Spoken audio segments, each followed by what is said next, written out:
Bone is living tissue. Bone building is far from complete when a baby is born. During growth, from infancy to adulthood, bone is increased in size, strength, and hardness. Also, in different parts of the body, bones grow at different rates. Bone growth is partly in response to stresses that are put on the bone by weight-bearing motion.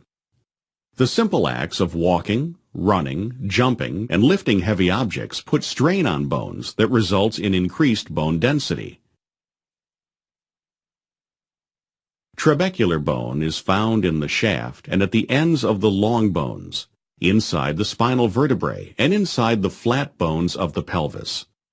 In the ends, trabecular bone completely fills the cavity, and its structure transmits stress forces to the shaft. Trabecular bone forms an internal scaffolding network for bone. The trusses and arches found within the trabecular bone provide for the great strength of bone and yet surprising lightness. The arches and trusses inside trabecular bone provide a sponge-like appearance in the bone and also create the opportunity for blood vessels to penetrate the bone structure from the center core, marrow, of the long bone. Bone remodeling is such a thorough process that one's entire bone structure is replaced approximately every 10 years. Once maturity is reached, about age 30, the process of remodeling slows, and the loss of bone calcium deposits exceeds the replacement of the bone structure.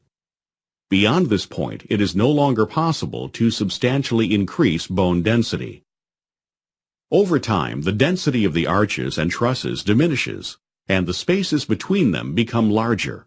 This process leads to a general weakening of the bone structure. It is a very gradual process and requires decades before any noticeable bone weakness appears. Osteoporosis is the end result of the erosion of the arches and trusses. Osteoporotic bone has much larger spaces between the arches and trusses and is significantly weaker than normal bone. Therefore, it is more prone to fracture. This condition is responsible for many injuries related to falls in elderly people. Women are more susceptible to osteoporosis than men. This is probably related to hormonal influence on bone growth and calcification.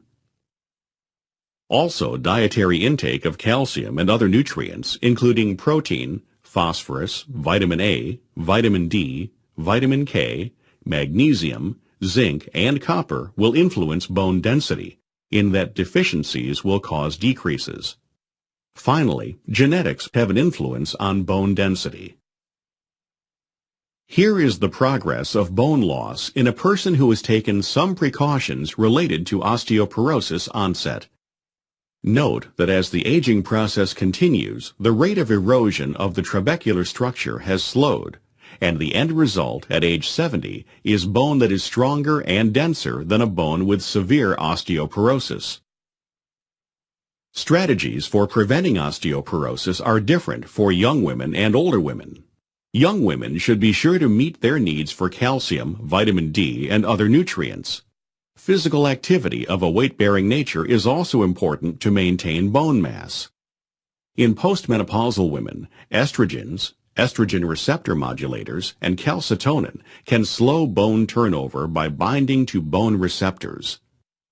Calcium supplementation and regular exercise, especially weight-bearing and resistance activities, are important strategies for older people. Finally, since both tobacco smoking and alcohol consumption have negative effects on bone growth, these behaviors should be avoided for healthy bones. In summary, osteoporosis, the weakening of bones due to loss of calcium and phosphorus from the interior of the bone architecture, is a degenerative disease that is influenced by many contributing factors.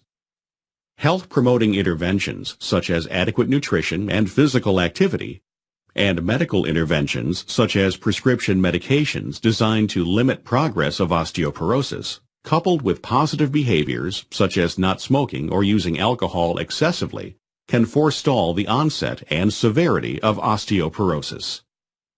Men are also at risk for developing osteoporosis. For men, similar prevention strategies apply. These include adequate calcium, vitamin D, and other nutrients, physical activity of a weight-bearing nature, and avoidance of behaviors like smoking and excessive alcohol consumption.